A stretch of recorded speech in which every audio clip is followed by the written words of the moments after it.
Good morning. Tidings from Virginia earlier in the morning than usual because it's going to be a scorcher here today. The high is going to be 94. They said it's going to feel like 103. I don't know.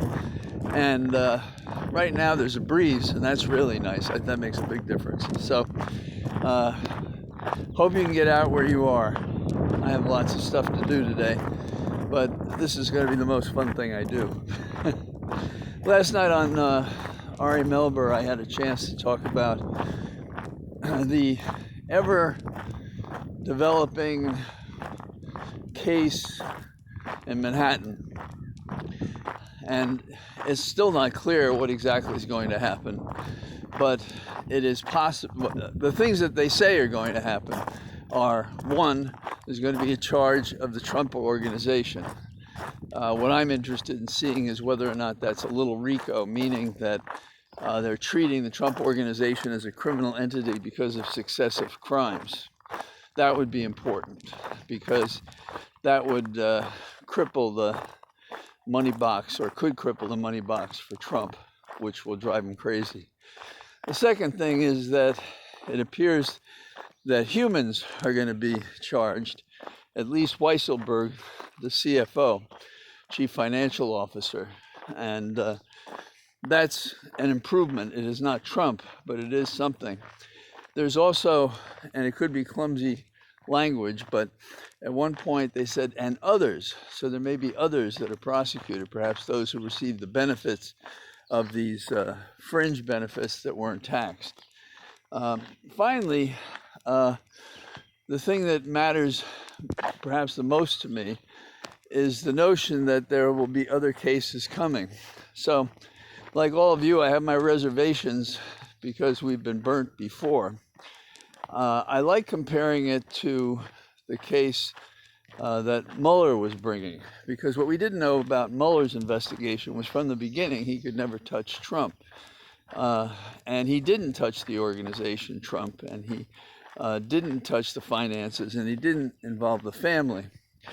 This has crossed the Rubicon in a way because it does involve the business, and it appears it may involve family. Presently, it probably involve Weisselberg's family. So I look at it as having possibility, and you and I know it's the only show in town, and we're all anxious that this guy, Trump, appears to be the Teflon criminal, that nobody can get him. I thought it was ironic that his counsel, Fischetti, once represented Gotti, organized crime. And I think the parallel is fair, although maybe I'm being unfair to Fischetti, because you can't really tell who a lawyer is by their clients, but you know, sometimes they rhyme. I'm very interested in the news today. You may have read that WHO had a report that we have to be concerned about the Delta variant of the virus. So concerned, and CDC doesn't share this, but so concerned that they're saying that we should be masking and we should be keeping distance even if double vaxxed. So that means we're somewhat imperiled by all those people out there who are not getting vaccinated, and that's a shame and a disgrace. Now, the most obvious example of following this direction is in LA. They're telling people to mask indoors, and they're telling them to keep their distances even if vaxxed. So they are following what the WHO, World Health Organization, says. Supreme Court has done something interesting. There was a challenge that by landlords, and I quite understand this. I mean, these people are not being paid. And they wanted the moratorium on evictions to end. And the Supreme Court has said, no, that won't happen. And President Biden has said that it'll go through at least the end of July.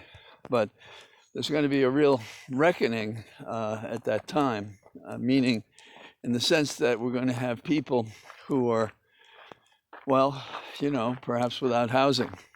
As I was in Washington, D.C. yesterday at a distance and safe and all of those things, and as I was leaving town, the roadway near the Kennedy Center there was like a tent city right there on the triangle leading into the road out of the town. And I didn't get around much in the town to look at it, but I can see that this is something we're going to have to deal with. I may be on later in the week on Ari, probably to talk about our favorite issue. And I'm telling you, if you're the kind of person who wants to get out, well, by the time you hear this, it'll already be too late, because it takes me a little bit of time to upload this. But in any case, be well, enjoy the day.